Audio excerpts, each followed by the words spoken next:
आज का चैप्टर अपने स्टार्ट करते हैं। चैप्टर का नाम है कैपिटल एंड रेवेन्यू एक्सपेंडिचर या फिर इनकम। अपने देखेंगे कि एक्सपेंडिचर क्या होता है और एक्सपेंडिचर का टाइप्स क्या है। एक्सपेंडिचर मतलब खर्चा करना। एक्सपेंडिचर मतलब क्या होता है? खर्चा करना। एक्सपेंडिचर जो है वो दो तरीके का होता है। Expenditure is of two types. पहला है कैपिटल एक्सपेंडिचर, दूसरा है रेवेन्यू एक्सपेंडिचर। क्या है? दो तरीके के एक्सपेंडिचर का नाम बताओ। कैपिटल एक्सपेंडिचर और रेवेन्यू एक्सपेंडिचर। अच्छा, हम लोग ये चीज देख लिए कि एक्सपेंडिचर मतलब होता है खर्चा करना। आज हम लोग जनरली खर्चा क्यों करते हैं? हम लोग उसके बदले कोई चीज खरीद रहे हैं। हम लोग कोई भी चीज खरीदते हैं तो हम लोग को खर्चा करना पड़ता है। अच्छा, कैपिटल एक्सपेंडिचर देखो यहाँ पे क्या बोल रहा है। कैपिटल एक्सपेंडिचर में क्या होता है ना, फिक्स एसेट्स का वैल्यू इंक्रीज होता है। क्या होता है कैपिटल एक्सपेंडिचर में? फिक्स एसेट्स का वैल्यू इंक्रीज होता है। कैसे इंक्रीज होगा? आज हम लोग क्या कर रहे हैं? असेट्स परचेज कर रहे हैं। मान लो कार परचेज कर रहे हैं या हम लोग मशीनरी परचेज कर रहे हैं। तो क्या हो रहा है? इससे मेरा असेट का वैल्यू इंक्रीज हो रहा है ना, है ना? हम लोग के पास और असेट्स आ रहे हैं। और क्या अपने असेट्स डेली खरीदते हैं क्या? बिजनेस में अपने असेट्स डेली खरीदते हैं? डेली नहीं खरीदते हैं, कभी कभार खरीदते हैं अपने। तो कभी कभार खरीदने वाला चीज को अपने क्या बोलते हैं? Non recurring in nature. क्या हो गया वो? Non recurring in nature. और जो अपने ये असेट्स खरीदेंगे, ये जो भी अपने असेट्स खरीद रहे हैं, ये मेरे को लंबा समय तक बेनिफिट देगा कि शॉर्ट टाइम के लिए बेनिफिट देगा? लंबा लंबा समय तक अपने को ये बेनिफिट प्रोवाइड करेगा। तो इसीलिए देखो यहाँ पे ये भी लिखा हुआ है, the benefit is for long time. मेरे को लंबा समय तक क्या है, ये एसेट का वैल्यू मिलेगा, है ना? हम इसका उपयोग कर सकते हैं, बेनिफिट ले सकते हैं। तो हम लोग देखें एक्सपेंडिचर क्या होता है? खर्चा करना। एक्सपेंडिचर कितने तरीके का होता है? दो तरीके का। पहला क्या है? Capital expenditure. दूसरा है मेरा रेवेन्यू एक्सपेंडिचर। कैपिटल एक्सपेंडिचर में होता क्या है? फिक्स एसेट्स का वैल्यू इंक्रीज होता है। क्या होता है? फिक्स एसेट्स का वैल्यू इंक्रीज होता है। अच्छा, इसमें हम लोग क्या कर रहे हैं? हम लोग खर्चा तो कर रहे हैं, लेकिन उसके बदले हम लोग क्या खरीद रहे हैं? असेट्स खरीद रहे हैं। क्या खरीद रहे हैं? असेट्स खरीद रहे हैं। तो अगर हम लोग असेट्स खरीद रहे हैं और उसके कारण मेरा जो खर्चा हो रहा है, that expenditure is known as capital expenditure. और ये जो हम लोग असेट्स खरीद रहे हैं, इसका बेनिफिट मेरे को क्या है? लॉन्ग टाइम तक मिलेगा, है ना? इसका बेनिफिट जल्दी एग्जॉस्ट नहीं होगा, लंबा समय तक मेरे को इसका बेनिफिट मिलेगा। और सिंस अपने असेट्स डेली डेली नहीं खरीदते हैं, कभी कभार खरीदते हैं, बहुत कम ही होता है कि जो अपने असेट्स खरीदते हैं, दैट इज वाई यहाँ पे क्या है, ये नॉन रिकरिंग है नेचर। समझ में आ गया कैपिटल एक्सपेंडिचर क्या है? देखो कैपिटल एक्सपेंडिचर बुक में क्या लिखा हुआ है। हाँ, यहाँ पे capital expenditure means the expenditure, the benefit of which is not exhausted within the current year but is enjoyed over a long time period. तो कैपिटल एक्सपेंडिचर मतलब वो एक्सपेंडिचर, अपने खर्चा तो कर रहे हैं लेकिन उसके बदले जो चीज हम खरीद रहे हैं, उसका बेनिफिट मेरे को शॉर्ट टाइम के लिए नहीं मिलेगा, लंबा समय के लिए मिलेगा, लॉन्ग पीरियड के लिए मेरे को मिलेगा। Such expenditure is of non recurring nature. ये एक्सपेंडिचर क्या है? नॉन रिकरिंग नेचर का है। And results in the acquisition of permanent assets. और इसमें हम लोग क्या कर रहे हैं? परमानेंट एसेट्स को अक्वायर करें। अक्वायर करना मतलब क्या होता है? खरीदना।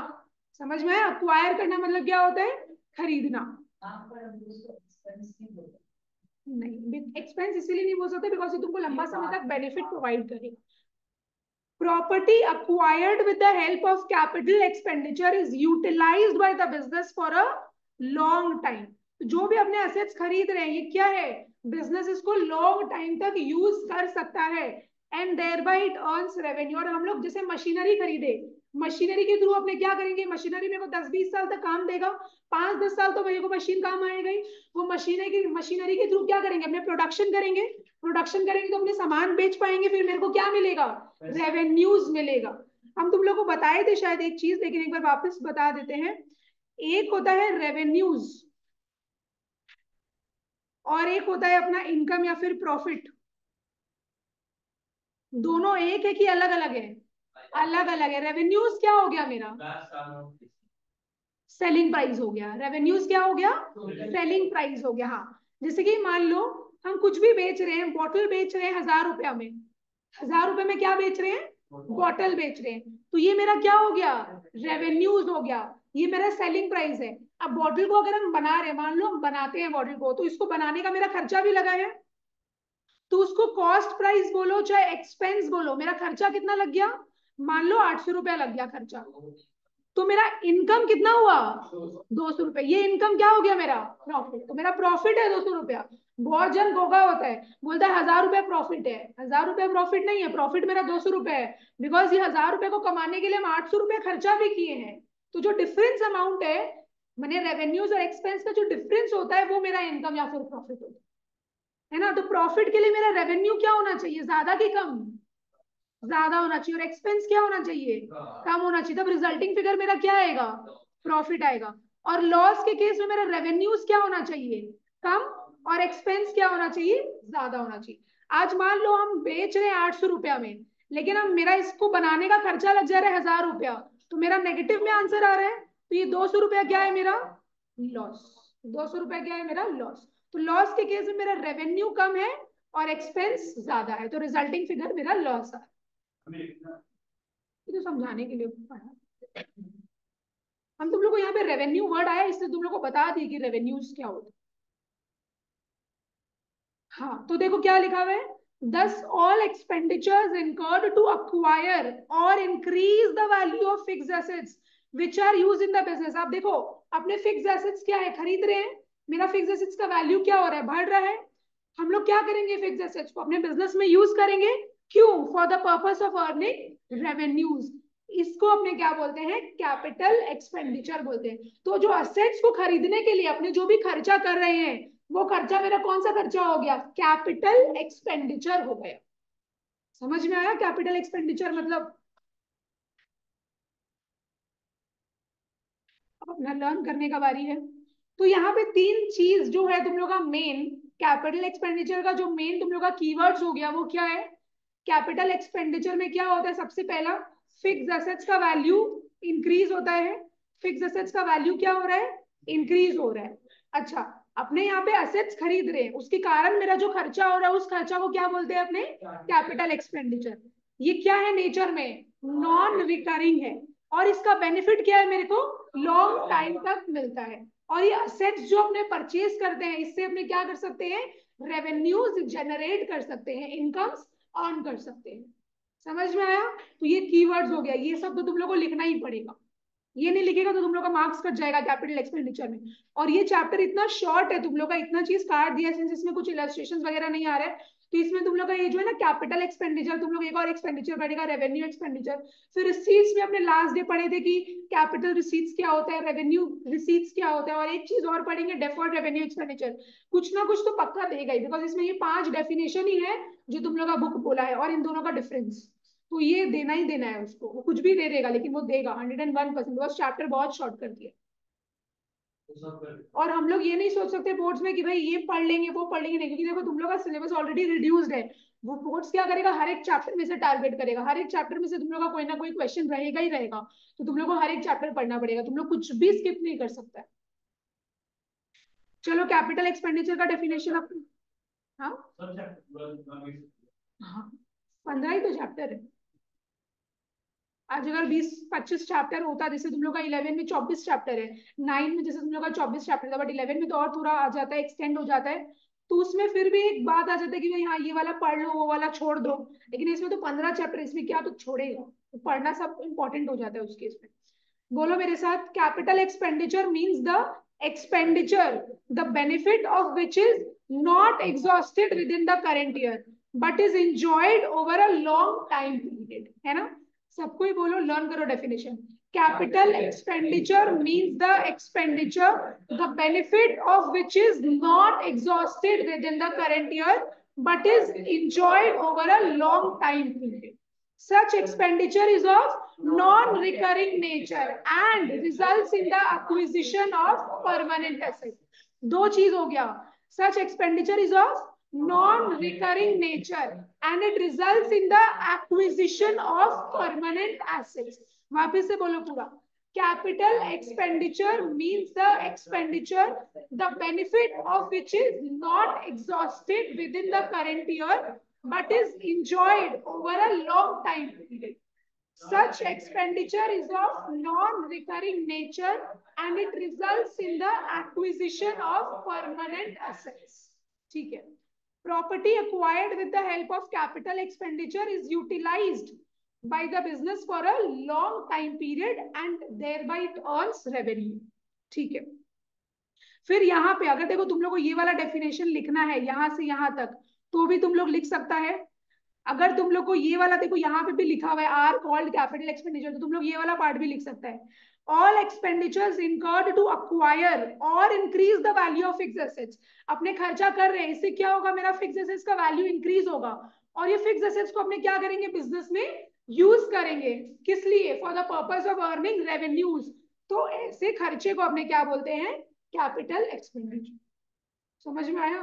तो देखो यहाँ पे तुम लोग का फिक्स एसेट्स का वैल्यू इंक्रीज हो रहा है, यहाँ पे ये वाला चीज लिख दिया है। तो तुम लोग को दोनों पैरा ही मेरे हिसाब से लर्न कर लेना चाहिए, बिकॉज तुम लोग को एमसीक्यू में क्या पूछ ले कोई भरोसा नहीं है। इसलिए तुम लोग दोनों में से एक तो पार्ट मत लर्न करके जाना कि भाई ये वाला कर लेते हैं, ये वाला पार्ट छोड़ देते ना। ये एमसीक्यूज भी अब तुम लोग का आता है पेपर में, तो उस पर्सपेक्टिव से भी ये चीज अपना थोड़ा इंपॉर्टेंट हो गया है। एक एक चीज तुम लोग को पढ़ना पड़ेगा, बिकॉज वो कहीं से भी कुछ भी घुमा के दे देगा। तो नहीं पता रहेगा तो फिर बहुत दिक्कत हो जाएगा वो पेपर में, तो कंफ्यूजन क्रिएट हो जाएगा। तो बोलो मेरे साथ, ऑल एक्सपेंडिचर्स इनकर्ड। अच्छा, इनकर्ड मतलब क्या होता है, जो भी खर्चा आपने कर रहे हैं, खर्चा करना को बोलते हैं इनकर करना, एक्सपेंडिचर्स इनकर्ड। तो all expenditures incurred to acquire या फिर increase what, the value of fixed assets. Fixed assets को क्या करेंगे, which are to be used in business for the purpose of earning revenues are called capital expenditure. एक बार वापस से बोलो, all expenditures incurred to acquire or increase the value of fixed assets which are used in the business for the purpose of earning revenues are called capital expenditure. Clear हुआ इतना? Capital expenditure अपने समझ गए।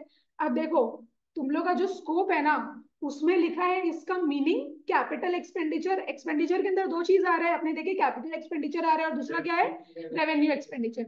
इसका meaning आ रहा है दोनों का और इन दोनों का डिफरेंस आ रहा है। ठीक है, ये तो तुम लोग के स्कोप में लिखा हुआ है, तुम लोग चेक कर सकते हैं।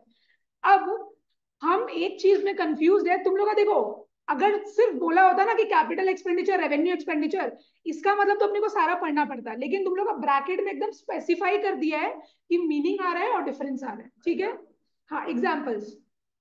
लेकिन मेरे को क्या है ना, थोड़ा लग रहा है कि पता नहीं कुछ भी पूछ सकता है, तो पूछेगा तो नहीं, वैसे इस बार भी नहीं पूछा था, बट हम तुम लोग को सोच रहे हैं जो दो तीन तो इम्पोर्टेंट फीचर्स है वो एक बार पढ़ा देते हैं। देखो फीचर्स बहुत सारा लिखा हुआ है, तुम लोग ऑब्वियसली सारा नहीं पढ़ पाएगा बिकॉज कोई रीजन है, इसीलिए इन लोग स्कोप में नहीं दिया है।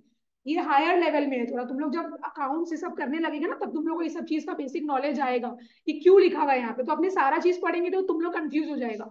तो जो जो चीज मेरे को इंपॉर्टेंट लग रहा है कि भाई हम तुम लोग को समझा सकते हैं, वो चीज अपने एक बार पढ़ लेते हैं। बट आई डोंट थिंक कि करने का जरूरत है, बिकॉज बोर्ड्स में नहीं पूछता है, लास्ट ईयर भी नहीं पूछा था। समझ में आया। तो जो जो चीज इंपॉर्टेंट है, जो मेरे को लग रहा है, वो अपने कर लेते हैं। नहीं आएगा बट स्टिल देखो एक बार थोड़ा सा एक्स्ट्रा पढ़ा देते हैं मेरा सेटिस्फैक्शन के लिए, क्योंकि मेरे को थोड़ा सेफ साइड में रहना है। तो फीचर्स क्या बोल रहा है कैपिटल एक्सपेंडिचर का, ध्यान दो। Capital expenditure results in the acquisition of permanent assets. हम लोग को पता है ये एक्सपेंडिचर अपने क्यों कर रहे हैं, एक्सपेंडिचर मतलब खर्चा, ये खर्चा अपने क्यों कर रहे हैं, एसेट्स को खरीदने के लिए। मेरे पास एसेट्स क्रिएट हो रहे हैं, तो capital expenditure results in the acquisition of permanent assets. Assets का एग्जांपल क्या हो गया, लैंड हो गया, building, plant and machinery, furniture, ये सब क्या है, मेरा एसेट्स है ना। तो हम लोग ये सारे चीजों के लिए जो ये सारी चीजों को खरीदने के लिए जो खर्चा कर रहे हैं, वो खर्चा को हम लोग कौन सा खर्चा बोलते हैं, कैपिटल एक्सपेंडिचर बोलते हैं। ये चीज हमने ऑलरेडी पढ़े अभी अपने। दूसरा, दीज असेट्स आर इंटेंडेड, मतलब इसका इंटेंशन क्या है इस असेट्स का, these assets are intended to be used in the business for earning revenue over several years. तो अपने क्या करेंगे, इस असेट्स को अपने बिजनेस में यूज करेंगे काफी साल तक, और इससे अपने क्या जनरेट करेंगे, इनकम जनरेट करेंगे, रेवेन्यूज जनरेट करेंगे, बेचेंगे। जो भी प्रोडक्शन हो रहा है मशीनरीज के थ्रू, उसको बेचेंगे और फिर मेरे पास उसका पैसा आएगा। ठीक है, उसके बाद नंबर 3 में देखो क्या लिखा हुआ है, capital expenditure includes expenses incurred for making the asset ready for use. अब मान लो ये चीज ध्यान से समझो। ये चीज तब आता है जब 11 में अपने अकाउंट्स में एक चैप्टर जर्नल पढ़ते हैं। तुम लोग को बहुत शॉर्ट में जर्नल पढ़ा है, लेकिन जब 11 में तुम लोग आ जाएगा जर्नल बहुत फुल फ्लेजेड मैनर में आ जाएगा, और भी बहुत सारा जर्नल एंट्रीज आ जाएगा, तो उस समय ये कॉन्सेप्ट सिखाया जाता है। बट एक बार बहुत ईजी हम तुम लोग को बता देते हैं। मान लो हम ये एसी खरीदे, एसी के पीछे मेरा खर्चा हो रहा है ना? ये कौन सा एक्सपेंडिचर हुआ? कैपिटल एक्सपेंडिचर हुआ, बिकॉज ये एसी हम डेली डेली तो नहीं खरीदेंगे, it is non recurring in nature, और इसका बेनिफिट मेरे को हाँ लॉन्ग पीरियड के लिए मिलेगा। तो आज हम एसी तो खरीदे, लेकिन क्या सिर्फ एसी खरीदने से मेरा काम हो गया? सिर्फ एसी खरीदने से क्या मेरा हवस आना स्टार्ट हो जाएगा? क्या नहीं, मेरे को क्या करना पड़ेगा? हम जहां जिस दुकान से खरीद रहे हैं उसको मेरे को अपने घर तक लेके आना पड़ेगा। जहां से भी हम खरीद रहे हैं एसी को, मेरे को लेके आना पड़ेगा उसको अपने घर तक, है ना? बिजनेस को अगर एसी चाहिए तो उसको खरीदना पड़ेगा ना एसी। हाँ। अच्छा, ट्रांसपोर्टेशन का खर्चा भी आ गया। फिर एसी अगर मेरा डब्बा में एसी पड़ा रहेगा तो क्या हम सेटिस्फाइड है क्या कि हाँ डब्बा में एसी पड़ा? निकाल के उसको लगाना भी तो पड़ेगा, इंस्टॉल भी तो करना पड़ेगा, तभी क्या है मेरा AC ready to use condition में आएगा। तो रेडी, सुनो मेरा बात, रेडी टू यूज कंडीशन में लाने के लिए उसके पहले का जितना भी खर्चा आपने कर रहे हैं वो सारा खर्चा किसके अंदर आ गया? कैपिटल एक्सपेंडिचर के अंदर आ गया। जैसे एसी का इंस्टॉलेशन का खर्चा, एसी को जो अपने लेके आ रहे हैं, जो अपने ट्रांसपोर्टेशन का खर्चा वगैरह दे रहे हैं, वो सब क्या हो गया मेरा? कैपिटल एक्सपेंडिचर हो गया। अब अगर हम और एग्जांपल दें तुम लोग को, तो मान लो मशीनरीज है, मशीनरी है, मशीनरी को क्या करना पड़ता है? मेरे को इंस्टॉल करवाना पड़ता है। जब तक इंस्टॉल नहीं करवाएंगे मेरे को क्या है, हम उसको यूज नहीं कर पाएंगे। तो वो इंस्टॉलेशन का चार्जेस क्या हो गया मेरा? कैपिटल एक्सपेंडिचर, बिकॉज हम खर्चा कर रहे हैं। अच्छा, फिर हम लोग को क्या करवाना पड़ता है? मान लो प्लेटफॉर्म बनवा रहे हैं उसके लिए, ताकि हम मशीन को प्लेस कर सके, हम उसके लिए क्या कर रहे हैं? प्लेटफॉर्म वगैरह बनवा रहे हैं। तो वो भी क्या है मेरा? कौन सा खर्चा हो गया? कैपिटल एक्सपेंडिचर हो गया। हम मशीनरी को ट्रांसपोर्ट करवा रहे हैं, वो अगर मेरा खर्चा लग रहा है, जरूरी नहीं है खर्चा लगे, अगर मेरा खर्चा लग रहा है तो वो कौन सा एक्सपेंडिचर हो गया? कैपिटल एक्सपेंडिचर हो गया। तो इसका शॉर्ट क्या हो गया कि असेट को रेडी टू यूज कंडीशन में लाने के लिए उसके पहले का जितना भी खर्चा है वो कौन सा खर्चा हो गया? कैपिटल एक्सपेंडिचर हो गया। समझ में आया? उसका तो तुम पेमेंट डेली कर रहे हैं, मतलब ऑलमोस्ट हर वीक कर रहे हैं, हर महीना कर रहे हैं, वो रिकरिंग बेसिस हो गया। वो रेवेन्यू एक्सपेंडिचर, वो तुम्हारा डे टू डे बिजनेस से रिलेटेड है।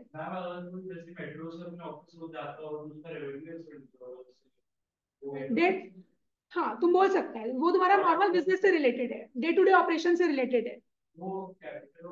रेवेन्यू हुआ, वो तो तुम ऐसा तो नहीं ना नटो में तुम जिंदगी में एक ही बार जा रहे हैं, तुम्हारा ऑफिस का काम ही पड़ता है, बिजनेस का काम पड़ता है, तुमको ऑलमोस्ट वीक में मान लो 3 दिन जाना पड़ता है, तो तुम्हारा जो उसके पीछे खर्चा लग रहा है दैट इज रेवेन्यू एक्सपेंडिचर। अभी हम बताएंगे रेवेन्यू एक्सपेंडिचर क्या होता है, अभी तो सिर्फ कैपिटल एक्सपेंडिचर बनाए।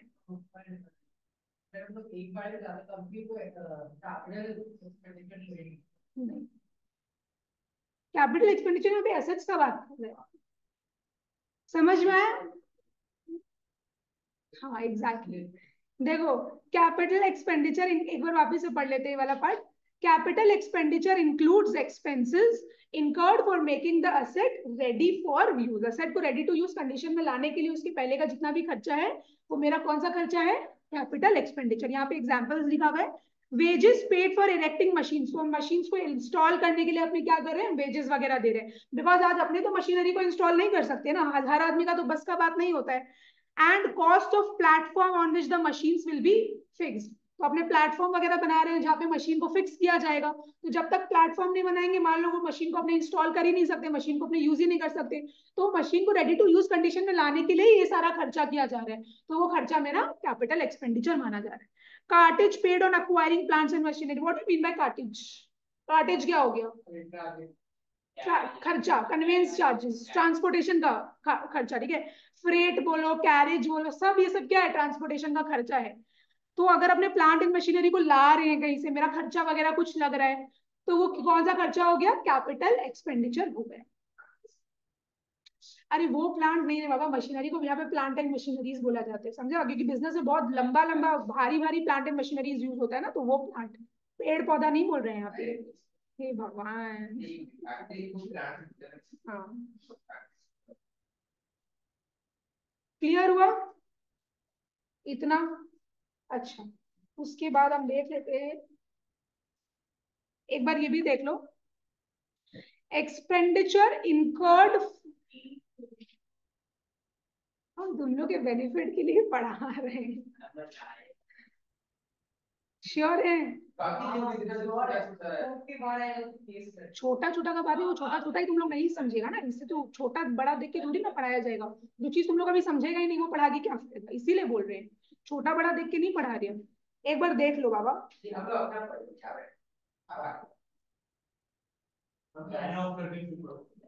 अब तो हम कुछ ही नहीं पढ़ा पाएंगे। क्या पढ़ाना है और? ठीक है, लेकिन एक बार मेरा बात सुनो, एक बार पॉइंट नंबर 4 भी पढ़ लो प्लीज। अच्छा ठीक है। Expenditure incurred for the extension of or improvement in fixed assets is also capital expenditure। अच्छा, extension मतलब क्या होता है? मेरे पास एक मशीन था, हम 2 मशीन और ले आए, एक्सपैंड करना है, एक्सटेंशन करना है ना, और मशीन लेके आ गए, तो मेरा क्या हो रहा है नैतिक? यहाँ पे फिक्स एसेट्स का वैल्यू इंप्रूव हो रहा है ना, मैंने इंक्रीज हो रहा है, हम और एसेट्स लेके आ रहे, एक्सटेंड कर रहे हैं अपना मशीनरीज को, तो वो जो खर्चा है वो मेरा कौन सा एक्सपेंडिचर हो गया? कैपिटल एक्सपेंडिचर हो गया। या फिर देखो यहाँ पे क्या लिखा हुआ है, improvement in the fixed assets is also called capital expenditure. अब यहाँ पे देखो इंप्रूवमेंट इन फिक्स्ड एसेट्स का एग्जांपल क्या लिखा हुआ है, such expenditures include overhauling of second hand machinery. अब मान लो हम सेकेंड हैंड मशीनरी लेके आए हैं, लेकिन जब तक हम उसको इंप्रूव नहीं करवाएंगे वो रेडी टू यूज कंडीशन में नहीं आएगा। तो वो तो रेडी टू यूज कंडीशन में नहीं आया है, तो हम क्या कर रहे हैं, उसका ओवरऑलिंग मतलब उसको थोड़ा ठीक वगैरह करवा रहे हैं, इंप्रूव वगैरह करवा रहे हैं, तो वो भी कौन सा खर्चा हो गया? कैपिटल एक्सपेंडिचर हो गया, बिकॉज जब तक हम वो नहीं करवाएंगे वो मेरा, हाँ, वो मेरा रेडी टू यूज कंडीशन में नहीं आएगा। चलो ठीक है, आज हम उसको ठीक करवा लेंगे तो क्या है, हम ज्यादा प्रोडक्शन कर पाएंगे। और तुम लोग को एक, और तुम लोग, अरे खराब होगा तो अपने खरीदेंगे ही क्यों सेकेंड हैंड मशीनरी? सिंपल सा बात है ना, तुम खराब सेकेंड हैंड मशीनरी थोड़ी खरीदेगा। हम क्या बोल रहे थे? हाँ, अगर अपने नॉर्मल बेकार मशीनरीज यूज करते हैं तो तुम लोग देखा होगा बिजली का बिल बहुत टानता है वो सब, है ना? खराब अगर अपने कुछ चीज यूज करेंगे तो बिजली का बिल भी बहुत टानेगा, तो इससे लॉस किसका है? बिजनेस का ही है। इसीलिए अपने को क्या कर लेना चाहिए, अगर अपने सेकेंड हैंड मशीनरी लेके भी आ रहे हैं तो इसको इम्प्रूव करवा लेना चाहिए। तो इम्प्रूवमेंट का जो भी अपना खर्चा वगैरह लग रहा है, that expenditure is known as capital expenditure. वो रेवेन्यू एक्सपेंडिचर है, वो कैपिटल नहीं है, बिकॉज वो नया नहीं है। एग्जिस्टिंग मशीन्स के लिए तुम लोग को बताएंगे रेवेन्यू एक्सपेंडिचर, यहाँ पे नया एसेट्स का बात हो रहा है, जो रेडी टू यूज कंडीशन में बेसिकली नहीं आता है, चाहे वो नया मशीनरी हो चाहे सेकेंड हैंड मशीनरी। क्लियर हुआ कैपिटल एक्सपेंडिचर? अच्छे से क्लियर होना चाहिए ये सब एकदम, वरना फिर क्या है ना, तुम लोग के लिए अगर ये सब चीज समझा हुआ रहेगा ना तो 11 में तुम लोग को बहुत बेनिफिट मिलेगा, बिकॉज 11 में जो हम अकाउंट्स में पढ़ा रहे हैं ना, बेसिक अकाउंटिंग का जो टर्म्स होता है वो सब पढ़ा रहे हैं, तो उसके अंदर ये सारा चीज आ रहा है, capital expenditure, capital receipts, revenue receipts, सब चीज आ रहा है। तो तुम लोग अगर 10 में पढ़ा हुआ रहेगा तो तुम लोग को बहुत ईजी लगेगा वो सब पार्ट्स। इसीलिए वापिस से बोलो, कैपिटल एक्सपेंडिचर का पहले ये वाला पार्ट बोलेंगे फिर बाद में वो। Capital expenditure means the expenditure, the benefit of which is not exhausted within the current year, but is enjoyed over a long time period. ये expenditure क्या है? It is of non-recurring nature and it results in the acquisition of permanent assets. ये assets कौन use करता है? Business use करता है, और उससे क्या करता है? वो revenues generate करता है। बोलो ये वाला line, all expenditures incurred to acquire or increase the value of fixed assets which are to be used in business for the purpose of earning revenues are called capital expenditure. बिना देखे बोलो तो।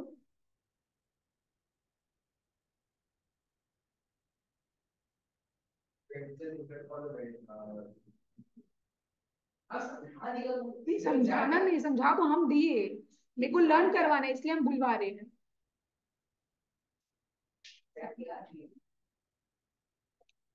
ऐसे करेगा तुम लोग, नहीं बोलेगा तो फिर दिक्कत हो जाएगा। हम 2 बार 4 बार तुम लोग को बुलवा रहे हैं ताकि तुम लोग के ही बेनिफिट के लिए, वरना मेरा क्या, मेरा तो क्लास जल्दी खत्म हो जाएगा, मेरे को तो अच्छा है, मेरा काम ही समझाना, बट लर्न क्यों करवा रहे ताकि तुम लोग के दिमाग में बैठे वो चीज।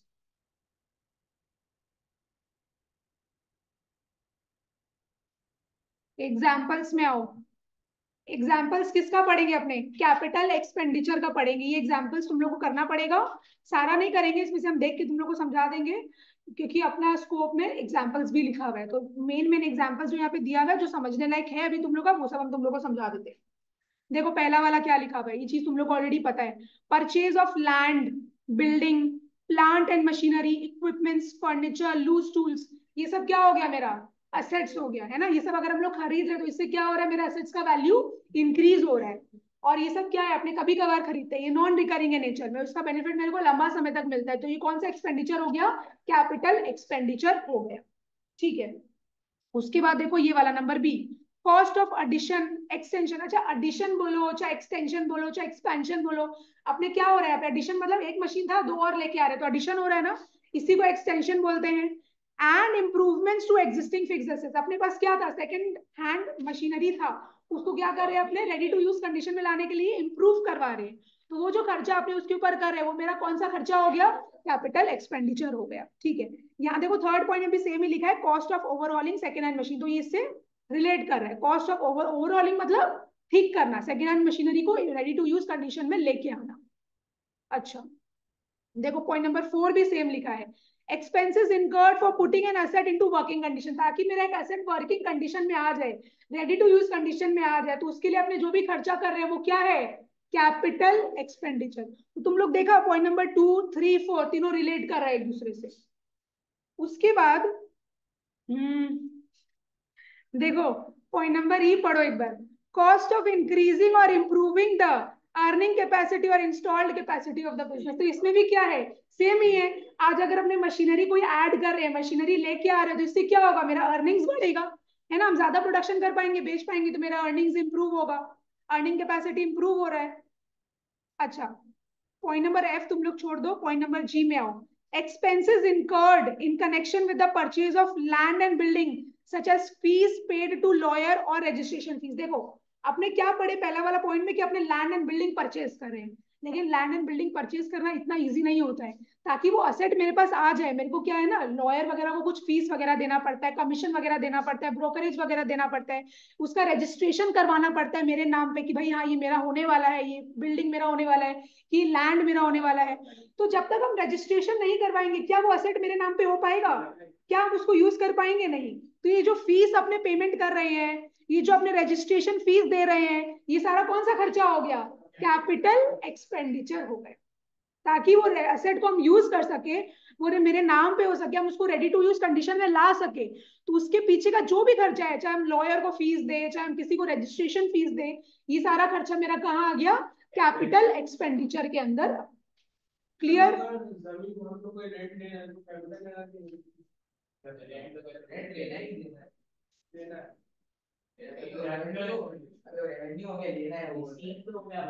अरे एग्जैक्टली तुमको एक्सपेंडिचर मतलब पैसा देना,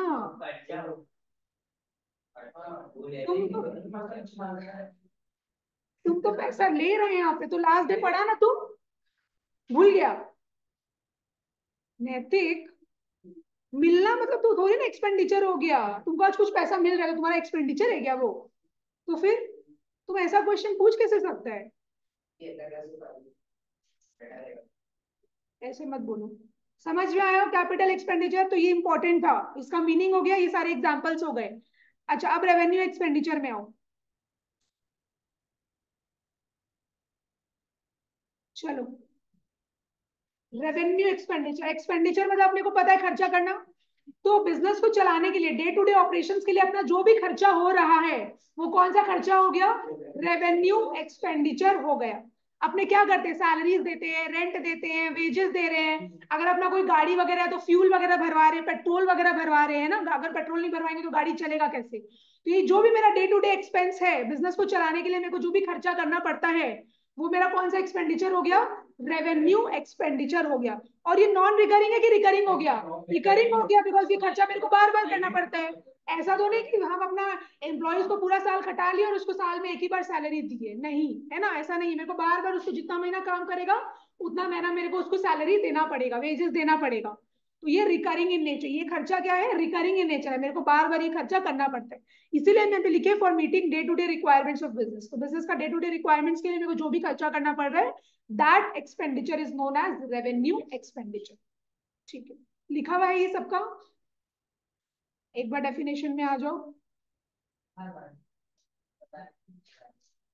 ठीक है, देखो क्या लिखा हुआ है। Revenue expenditure means the expenditure the benefit of which is exhausted with in the current year.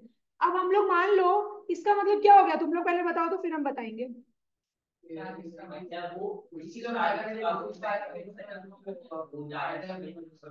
इसका बेनिफिट ज्यादा लंबे समय तक नहीं रहता है ना। आज हम उसको सैलरी दे दिए मान लो 6 महीना का, तो 6 महीना बाद क्या है, उसका बेनिफिट खत्म हो जाएगा। उसके बाद मेरे को वापस से, हाँ 6 महीने बाद मेरे को वापस से उसको उसका सैलरी देना पड़ेगा। वो जो भी है, तो मंथली बेसिस में दो, जो भी है, ईएमआई वीएमआई का बात नहीं हो रहा है। Such expenditure is of a recurring nature and does not result in the acquisition of permanent asset. तो यहाँ पे क्या, ये एक्सपेंडिचर हम डेली कर रहे हैं ऑलमोस्ट, है ना, बिजनेस के डे टू डे रिक्वायरमेंट्स के लिए कर रहे हैं। तो ये कौन से नेचर का हो गया, रिकरिंग नेचर का हो गया। और इसमें क्या कोई अपने एसेट्स वगैरह खरीद रहे हैं क्या? इसमें तो वैसा कुछ एसेट्स का बात ही नहीं हो रहा है। Revenue expenditure is incurred for meeting day to day requirements of business. तो रेवेन्यू एक्सपेंडिचर अपने क्यों करते हैं, क्योंकि बिजनेस का डे टू डे रिक्वायरमेंट्स होता है। Revenue expenditure does not add to the earning capacity of business, but only helps in maintaining the existing earning capacity. आज हम लोग सैलरी क्यों दे रहे हैं, अर्निंग कैपेसिटी को बढ़ाने के लिए नहीं, उसको मेंटेन करने के लिए, ताकि वो लोग रहे मेरे बिजनेस में, वो लोग मेरे लिए काम करें। वो लोग नहीं रहेंगे तो फिर हम अर्न नहीं कर पाएंगे। देखो क्या लिखा है, वापस से पढ़ो। Revenue expenditure does not add to the earning capacity of the business. यहाँ पे मेरा कोई अर्निंग कैपेसिटी इंक्रीज नहीं हो रहा है। आज हम सैलरी दे रहे हैं अपने एम्प्लॉइज लोग को, तो इससे क्या मेरा अर्निंग कैपेसिटी इंक्रीज हो रहा है क्या? नहीं। बट इससे क्या हो रहा है, it helps in maintaining the existing earning capacity. जो मेरा एग्जिस्टिंग अर्न करने का कैपेसिटी है, उसको क्या कर रहे हैं हम, मेंटेन कर रहे हैं, right. All expenses incurred on day-to-day administration of a firm and the effect of which is completely exhausted within the current accounting year are called revenue expenditure. तो यहाँ पे क्या है, डे टू डे एक्सपेंस, हम लोग का जो भी हम लोग खर्चा कर रहे हैं मेरा बिजनेस को चलाने के लिए, तो जो भी मेरा डे टू डे एक्सपेंस हो रहा है वही मेरा क्या हो गया, रेवेन्यू एक्सपेंडिचर हो गया। और इसका बेनिफिट क्या है, जल्दी ही खत्म हो जाएगा। इसका बेनिफिट मेरे को लंबा समय तक काम नहीं देगा। ऐसा तो ही ना होता कि सैलरी अपने 5-10 साल का देके रखते हैं, ऐसा कभी होता है क्या? नहीं, ज्यादा से ज्यादा चलो 1 साल का अपने दे दिए, उससे ज्यादा का तो अपने देते नहीं है। तो उसका बेनिफिट क्या है, 1 साल के अंदर ही खत्म हो जाता है, फिर दूसरे साल मेरे को वापस से उसको सैलरी देना पड़ेगा, राइट। रेवेन्यू एक्सपेंडिचर, तुम एडवर्टाइजमेंट करता है, तुमको रेगुलर बेसिस में करना पड़ता है, तो रिकरिंग वर्ड का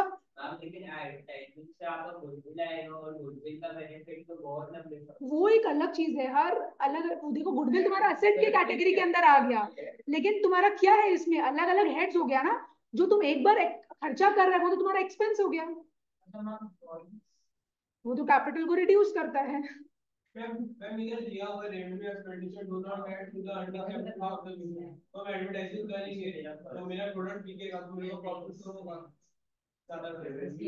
इसका सुनो मेरा बात, इसका डाउट का आंसर दो, बोलो। Revenue expenditure do not add to the earning capacity of the business. Advertising करेंगे तो एडवर्टाइजिंग से अगर प्रोडक्ट बिकेगा ज्यादा तो प्रॉफिट तो ज्यादा होगा। ये आपसे क्वेश्चन समझा एक्चुअली मेरे को भी बोलो। इसमें लिखा हुआ है ना कि रेवेन्यू एक्सपेंडिचर अर्निंग को ऐड नहीं करता, तो फिर हम लोग एडवर्टाइजिंग करते तो उससे तो रेवेन्यू आता है। ये वो पूछ रहा है, जरूरी है कि एडवर्टीजमेंट कर रहा है तो बिकेगा ही तुम्हारा सामान?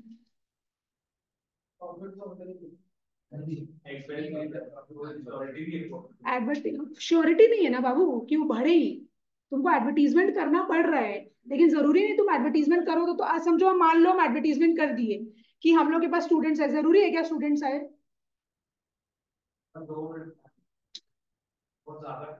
ठीक है, समझा मेरा बात।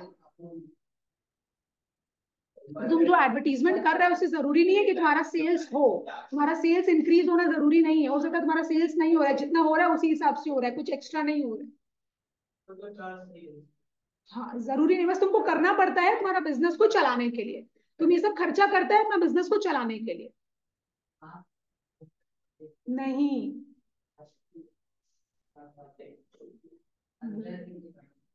अंदर नहीं जा रहे हैं। रेवेन्यू एक्सपेंडिचर का डेफिनेशन बोलो। Revenue expenditure means the expenditure the benefit of which is exhausted with in the current year. वापिस से बोलो। Revenue expenditure means the expenditure, the benefit of which is exhausted within the current year. ये expenditure, it is of a recurring nature and it does not results in the acquisition of permanent assets. यहाँ पे मेरा कुछ assets create नहीं हो रहा है. Revenue expenditure अपने करते हैं for meeting day to day requirements of business. ठीक है, अच्छा ये पढ़ा दे. The following types of expenses. फिर भी थोड़ा सा पढ़ लो. द फॉलोइंग आ गया तो शक्ल नहीं, मेरे को शक्ल अच्छा लग रहा है इसका. अगर आ गया तो फिर क्या करेगा तुम? क्वेश्चन पेपर को देखेगा.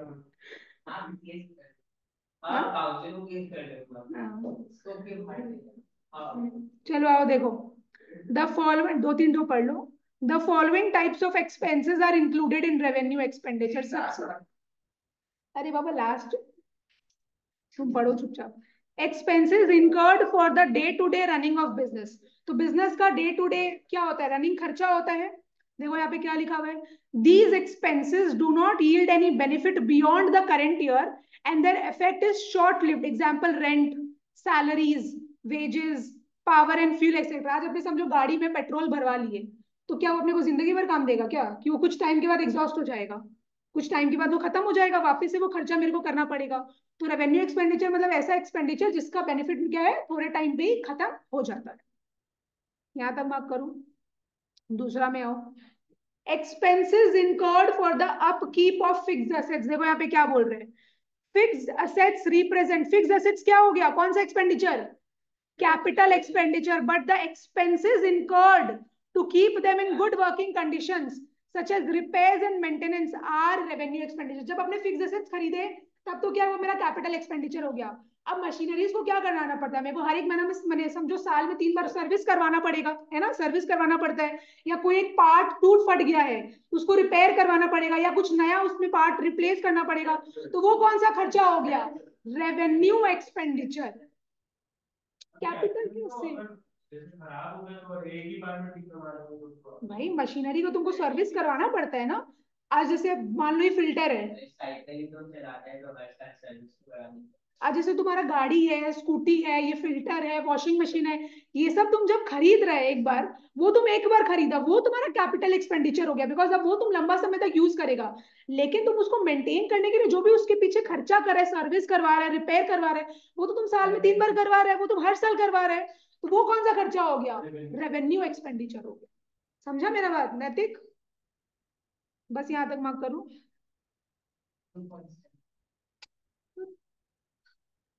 3 में आओ. एक्स, अरे वो सब नहीं समझेगा तुम लोग. Expenses incurred on the purchase of stocks of materials and goods. देखो यहाँ पे क्या लिखा हुआ है. These includes the goods purchased for resale and raw materials purchased for converting them into finished goods. इस लाइन का मतलब क्या हुआ बताओ? सीधा सीधा जो अपने जो बेचने वाले अपने क्या करें, मान लो ये बॉटल बनाते हैं, बॉटल बनाते हैं, ये मेरा फिनिश गुड्स है, हम इसको क्या करेंगे? रीसेल करेंगे. हम बना रहे हैं तो मेरे को प्लास्टिक चाहिए, रॉ मटेरियल हो गया. ये रॉ मटेरियल हम जिंदगी में एक ही बार खरीदेंगे, ये खरीदते रहेंगे, बार बार खरीदते रहेंगे, नहीं खरीदेंगे तो हम बॉटल कैसे बनाएंगे? तो ये कौन सा एक्सपेंडिचर हो गया? Revenue expenditure. बिकॉज ये मेरे बिजनेस के डे टू डे ऑपरेशंस के लिए जरूरी है. यही नहीं खरीदेंगे तो फिर हम इसको बेच नहीं पाएंगे. तो ये मेरा रेवेन्यू एक्सपेंडिचर हो गया. ठीक है ना? अच्छा ठीक है, क्लियर हुआ? देखो ये सब तुम लोगों को नहीं पूछेगा बट स्टिल एक बार हम तुम लोगों को बता दिए इन केस अगर स्कूल तुम लोगों को पूछ ले तो, इसीलिए. हाँ वैसे पूछेगा तो नहीं, जनरली तुमको पूछेगा तो एग्जांपल्स पूछेगा, तुमको ये पूरा लिखने का जरूरत नहीं है. तुम ये लिख देना, rent, salaries, wages, power, fuel, ये सब लिख देना. समझा? एग्जांपल्स बस. चलो अच्छा ये तो नहीं पढ़ना है तुम लोगों को, ये सब नहीं पूछेगा कुछ भी. डिफरेंस में आ जाओ. Distinction between capital expenditure and revenue expenditure. देखो सबसे पहला है पर्पस। क्या है पर्पस? कैपिटल एक्सपेंडिचर का पर्पस क्या है? It is incurred for the acquisition of fixed assets to be used in the business. Capital expenditure में अपने क्या करते हैं? फिक्स्ड एसेट्स को अक्वायर करते हैं और वो फिक्स्ड एसेट्स को अपने क्या करेंगे? बिजनेस में यूज करेंगे। रेवेन्यू एक्सपेंडिचर का पर्पस क्या है? It is incurred for day to day conduct of business. तो बिजनेस के डे टू डे ऑपरेशंस के लिए अपना जो खर्चा हो रहा है, that expenditure is known as revenue expenditure. Number two है अपना अर्निंग कैपेसिटी। अर्निंग कैपेसिटी में क्या बोल रहे हैं? Capital expenditure increases the earning capacity of the business. आज अगर अपने कोई मशीनरी वगैरह अगर लेके आएंगे तो उससे प्रोडक्शन कर पाएंगे ना, प्रोडक्शन कर पाएंगे तो सेल कर पाएंगे, तो इससे मेरा अर्निंग कैपेसिटी क्या हो रहा है? इंक्रीज हो रहा है। लेकिन रेवेन्यू एक्सपेंडिचर में क्या है? ये अपना अर्निंग कैपेसिटी को इंक्रीज नहीं कर रहे हैं, हम अपना बिजनेस को क्या है, चलाने के लिए वो सब खर्चा कर रहे हैं। बिकॉज यहाँ पे मेरा कोई ऐसा असेट नहीं आ रहा है, इसीलिए ये बोला है तुम लोगों कि मेरा अर्निंग कैपेसिटी इंक्रीज नहीं हो रहा है। क्या बोला जयेश? हाँ। Period of benefit. Capital expenditure के केस में मोर देन 1 ईयर अपने जो असेट खरीदे वो मेरे को 1 साल से ज्यादा बेनिफिट देगा, लेकिन only to the current accounting year. जैसे कि अभी हम तुम लोग को बोले कि अगर अपने पेट्रोल भरवा भी रहे हैं तो मेरे को ज्यादा से ज्यादा क्या है, कुछ ही टाइम तक काम देगा। उसके 1 साल के बाद तो ऐसा तो नहीं है कि वो 1 साल मेरे को पूरा काम देता रहे, या 1 साल के बाद भी मेरे को काम देगा कि मेरे को पेट्रोल ही नहीं भरवाना पड़े। नहीं, ऐसा कुछ नहीं होता है। अकाउंटिंग ट्रीटमेंट देखो, ये तुम लोग को याद करना पड़ेगा। कैपिटल एक्सपेंडिचर असेट्स जनरली अपने कहाँ दिखाते हैं? बैलेंस शीट में। बैलेंस शीट में तुम लोगों को पता होना चाहिए, दो चीज आते हैं, एक होता है लाइबिलिटीज और एक होता है एसेट्स। इसीलिए वो फिर भी इसीलिए लिखा है capital expenditure is shown in the balance sheet. और रेवेन्यू एक्सपेंडिचर क्या? ये नॉर्मल खर्चा। तो क्या खर्चा को अपने बैलेंस शीट में रिकॉर्ड करते हैं? नहीं, ये ट्रेडिंग या फिर पीएनएल अकाउंट में रिकॉर्ड करते हैं, वहां पे अपने इनकम एंड एक्सपेंसेस को रिकॉर्ड करते हैं। तो इसलिए लिखा है it is shown in the trading account या फिर profit and loss account. Nature. Nature क्या है कैपिटल एक्सपेंडिचर का? इट इज नॉन रिकरिंग, कभी कभार। और रेवेन्यू एक्सपेंडिचर बार बार करना पड़ता है, इसलिए रिकरिंग इन नेचर। एग्जाम्पल्स एक बार देखो तो पूरा ही करवा देते हैं तुम लोगों को। एग्जाम्पल्स में देखो क्या लिखा है कैपिटल एक्सपेंडिचर में? लैंड खरीद रहे हैं, बिल्डिंग, फर्नीचर, गुडविल, पेटेंट्स, ये सब अपने खरीद रहे, जो भी असेट्स हो गया मेरा। तुम लोग को ये गुडविल पेटेंट्स वगैरह लिखने का जरूरत नहीं है। गुडविल मतलब क्या होता है? रेप्यूटेशन। हाँ, ये इनटेंजिबल एसेट है जिसको अपने देख नहीं सकते। और पेटेंट्स, पेटेंट्स क्या होता है बताओ?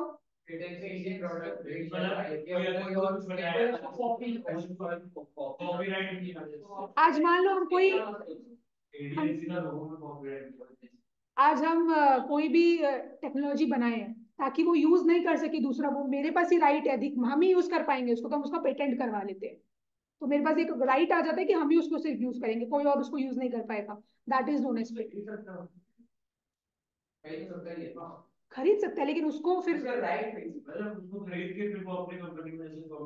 यूज तो कर ही सकता है, लेकिन उसको मेरा परमिशन चाहिए होगा ना। ऑब्वियसली वो मेरा टेक्नोलॉजी खरीदेगा तो उसको यूज ही करेगा ना, उसको सजाने के लिए थोड़ी ना खरीदेगा।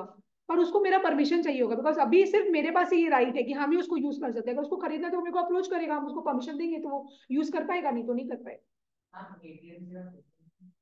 लोगो है ना। Revenue expenditure, rent, salaries, wages, repair cost, ये सब क्या हो गया? अपने को डेली बेसिस में करवाना पड़ता है, रिकरिंग बेसिस में करवाना पड़ता है। इसलिए जो खर्चा है, ये कौन सा खर्चा हो गया मेरा? रेवेन्यू एक्सपेंस हो गया। क्लियर हुआ? रेडी हो जाओ सब लोग। जैसे तो एक जमीन रेंट पे ली 100 साल के लिए लीज। हाँ, वो तो कैपिटल एक्सपेंडिचर है। बोलो। अपने 8 साल के लिए 10 साल के लिए तो 100 साल में फायदा दे देगा। तुमको 1 साल तक फायदा नहीं देगा ना वो। तुम एक बार में पूरा पैसा नहीं दे रहे, तुम उसको ईएमआई बेसिस में दे रहे हैं, इंस्टॉलमेंट बेसिस में दे रहे हैं, लेकिन ये तुम्हारा एक तरीके का सेट तो है, तुमको बेनिफिट तो देगा, तुम उसको यूज तो कर ही सकता है फ्यूचर में। तो कौन सा खर्चा हुआ ये? तुम्हारा आंसर तुमको खुद ही पता है। समझ गया? ठीक है। Meaning of deferred revenue expenditure. हाँ, आ रहे हैं, आ रही है। देखो अब बताते हैं।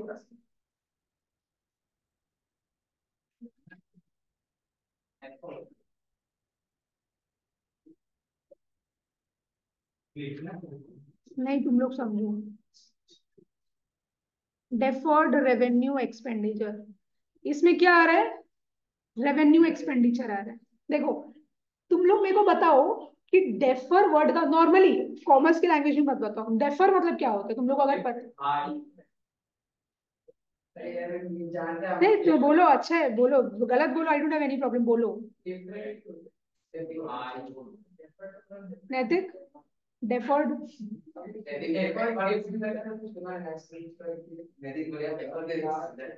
तुम बोलो, तुम नैतिक नैतिक क्या कर रहे हैं? विनायक, डिफरेंट, नहीं। देखो मान लो हम तुम लोग को नॉर्मली डेफर्ड वर्ड का मतलब समझा रहे हैं पहले।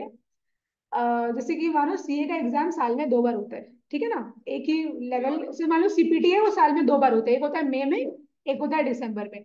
हम मान लो मेरे को मई टर्म में देने का जरूरत नहीं है, मतलब मेरे को लग रहा है कि हम मई टर्म में नहीं दे पाएंगे, मेरा प्रिपरेशन नहीं हुआ है, तो हम सोचे कि हम दिसंबर में दे देंगे, तो हम एक टर्म क्या किए, डेफर कर दिए। हाँ, समझ में, डेफर कर देना, शिफ्ट कर देना, क्या करना, शिफ्ट कर देना। अब समझ में आया डेफर वर्ड का मतलब? अच्छा, अब तुम लोग ये कहानी सुनो। मान लो ये हम है, हम नहीं है, सॉरी, मिस्टर छोटू है, ठीक है, मिस्टर छोटू है। ये क्या कर रहा था, अपना बिजनेस कर रहा था, क्या कर रहा था, अपना बिजनेस, कुछ भी चीज का बिजनेस कर रहा है, मान लो रसगुल्ला का बिजनेस कर रहा है, ठीक है ना। अच्छा, तो इसको, इसका रसगुल्ला का बिजनेस अच्छा खासा चल रहा था, कोई प्रॉब्लम नहीं है, नैतिक पानी आ रहा है मुंह में, तो ना इसका बिजनेस अच्छा खासा चल रहा था। बट ये सोचा कि इसको और बड़ा लेवल में अपना रसगुल्ला को बेचना है। रुको तुम, बड़ा लेवल में क्या करना है, अपना रसगुल्ला को, मैंने ये चाहता है कि बहुत लोग उसका रसगुल्ला खाएं, क्योंकि लोगों को क्या है, उसका टेस्ट पसंद आ रहा था, तो वो लार्ज स्केल में कुछ काम करना चाहता था। अब लोगों को सपना तो आएगा नहीं कि मिस्टर छोटू रसगुल्ला बेच रहे हैं, तो इसके लिए क्या किया ना, ये सोचा कि चलो मेरे को एक तगड़ा एडवर्टीजमेंट करना पड़ेगा, क्या करना पड़ेगा, और अच्छा, मैंने लंबा चौड़ा, छोटा मोटा एडवर्टीजमेंट नहीं, लंबा चौड़ा मेरे को एडवर्टीजमेंट करना पड़ेगा, तो ये सोचा आलिया भट्ट को अप्रोच किया जाए। किसको अप्रोच किया जाए, आलिया भट्ट को। सब लड़का लोग के चेहरे में हंसी आ गया ना आलिया भट्ट के नाम से, तो आलिया भट्ट को अप्रोच किया जाए, तो ठीक है, ये मिस्टर छोटू गया, उसको बोला कि भाई हम रसगुल्ला ऐसे बेचना चाहते हैं, तो आप क्या है, मेरा प्रमोशन कर दो, मतलब एडवर्टीजमेंट्स कर दो, रसगुल्ला का ब्रांड एम्बेसडर बेसिकली जिसको बोलते हैं, अच्छे हाई लेवल में प्रमोशन कर दो इसका। तो बोली ठीक है, पर हम क्या करेंगे उसके लिए, 1 करोड़ चार्ज करेंगे। कितना चार्ज करेंगे, 1 करोड़ रुपया चार्ज करेंगे। आज अगर अपने कोई सेलिब्रिटी को अप्रोच करते हैं तो उन लोग मेरा लाखों में काम नहीं करते, उन लोग करोड़ रुपया मांगता है, उन लोग के लिए ये चीज बहुत नॉमिनल सा चीज है। समझ में आया ना। तो हम बोले कि ठीक है भाई, हम रेडी हो गए, क्योंकि मेरे को मेरा रसगुल्ला को उसी स्केल में पहुंचाना था और लोगों को बहुत अच्छा भी लग रहा था। तो तुम लोग एक चीज देखो, यहाँ पे ये एडवर्टीजमेंट क्या है, ये तो मेरे को करते रहना पड़ेगा, ये तो मेरे को करते रहना पड़ेगा एडवर्टीजमेंट, लेकिन हम यहाँ पे क्या की, ये वाला जो डेफर्ड रेवेन्यू एक्सपेंडिचर पढ़ा रहे हैं ना, ये एक स्पेशल केस है। क्या है ये, एक स्पेशल केस।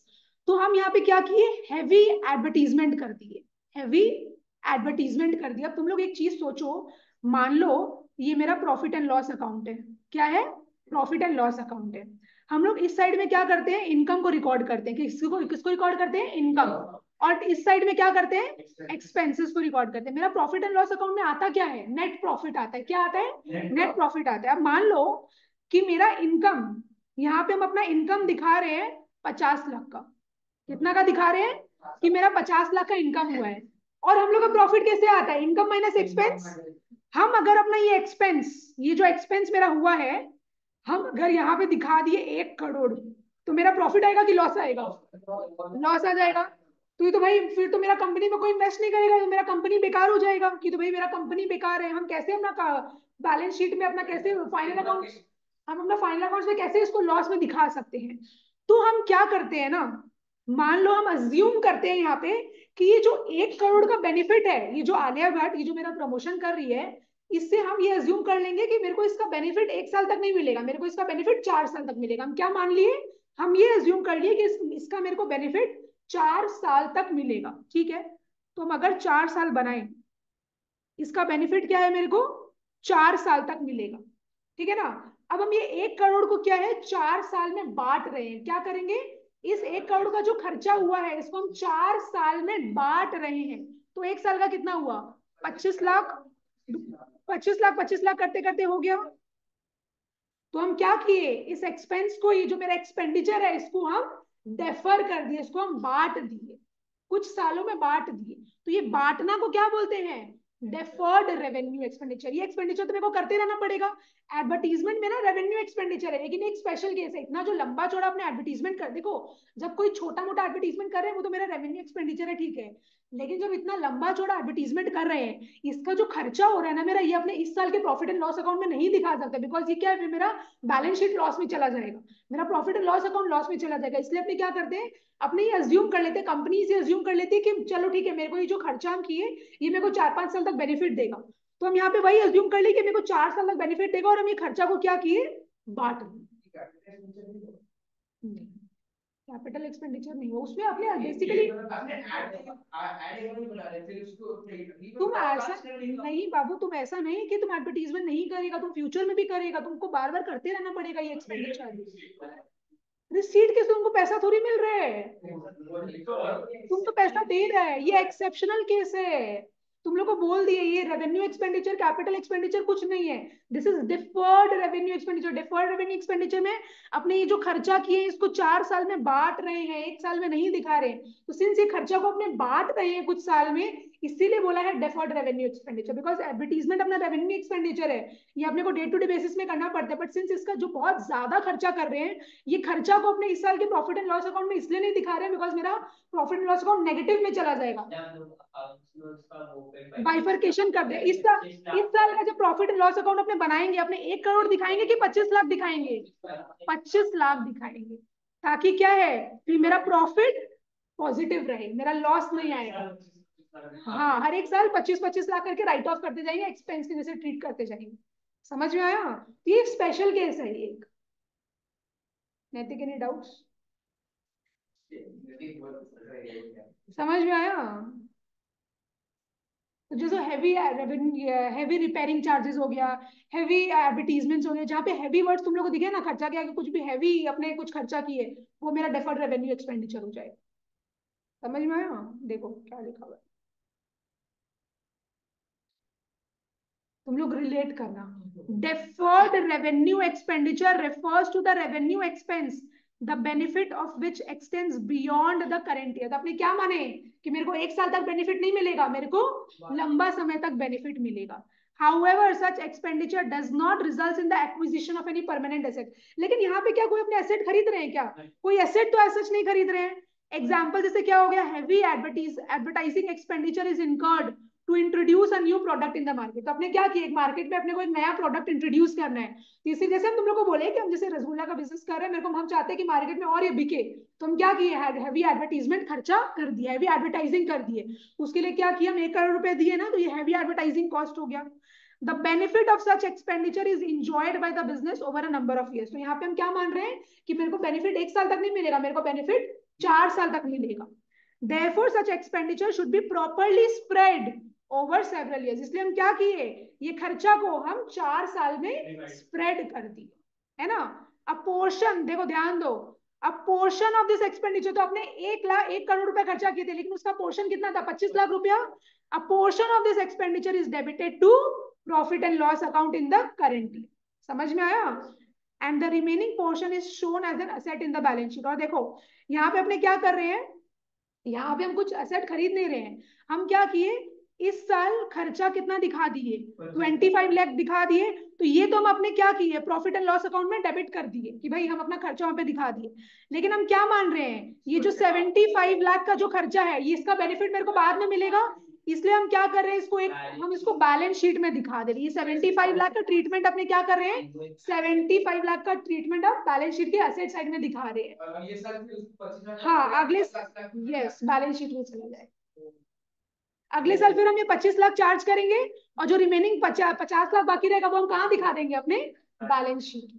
ऐसे करेंगे, फिर उसके दूसरे साल 25 लाख दिखाएंगे, फिर ये 25 लाख अपने बैलेंस शीट में दिखा देंगे। तो ये जो सुनो, ये जो खर्चा है जिसको अभी तक अपने राइट ऑफ नहीं किए, जो अपने बैलेंस शीट में दिख रहा है, ये तुम लोग के है नहीं अभी, लेकिन तुम लोग को बता दे रहे हैं, ऐसा एसेट को बोलते हैं, ये एसेट है ना, इसीलिए बैलेंस शीट, इसको बोलेंगे फिक्टिशियस एसेट्स। क्या बोलेंगे, फिक्टिशियस, ये बोलेंगे, इसको बोलेंगे फिक्टिशियस एसेट, ऐसा एसेट जिसको अभी तक अपने राइट ऑफ नहीं किए,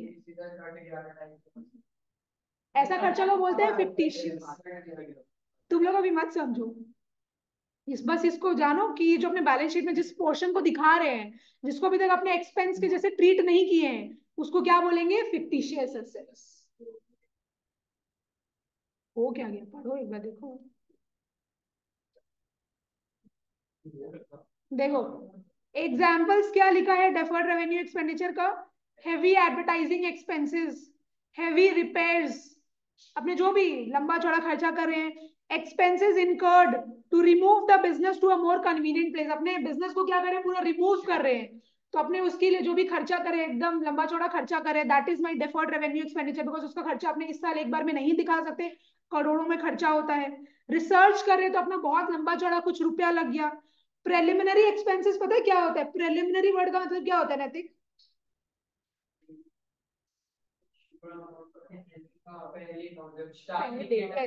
अपने जब कंपनी इनकॉर्पोरेट करते हैं, जब कंपनी बनाते हैं, तो शुरू में कंपनी को बनाने का ना खर्चा बहुत लगता है, इसको जाके, हाँ, इसको जाके फीस देना पड़ता है, उसको फीस देना पड़ता है, इसको पैसा खिलाना पड़ता है, तो बहुत इनकॉर्पोरेशन चार्जेस होता है। तो कंपनी को स्टार्ट करने के पहले जो खर्चा अपने को लगता है ना, that is known as preliminary expense, तो वो बहुत ज्यादा लगता है। समझ में आया? तो उसको प्रेलिमिनरी एक्सपेंसेस बोलते हैं। तो जो भी लंबा चौड़ा खर्चा लगता है, वो कौन सा चीज हो गया मेरा? वो रेवेन्यू एक्सपेंस है, लेकिन वो डिफर्ड रेवेन्यू एक्सपेंस। लर्न करो इसको। Defer Deferred revenue expenditure refers to the revenue expenses, the benefit of which extends beyond the current accounting year. वापस से बोलो। Deferred revenue expenditure refers to the revenue expense, the benefit of which extends beyond the current accounting year. Such expenditure does not result in the acquisition of any permanent assets. ठीक है? अच्छा, इस expenditure का एक portion अपने कहाँ दिखाते हैं? प्रॉफिट एंड लॉस अकाउंट में दिखाते हैं, और रिमेनिंग अपने बैलेंस शीट में दिखा देते हैं एज एन असेट। ठीक है? और एक्सपेंडिचर, रेवेन्यू एक्सपेंडिचर का अपना एग्जांपल्स क्या हो गया? Heavy advertising expenses, heavy repairs, research expenses, preliminary expenses, या अगर अपने बिजनेस को रिमूव कर रहे हैं एक अच्छा जगह में, तो उसके लिए जो अपना खर्चा हो जा रहा है, बहुत लंबा चौड़ा खर्चा, वो सारा खर्चा मेरा कौन सा हो गया? Deferred revenue expenditure.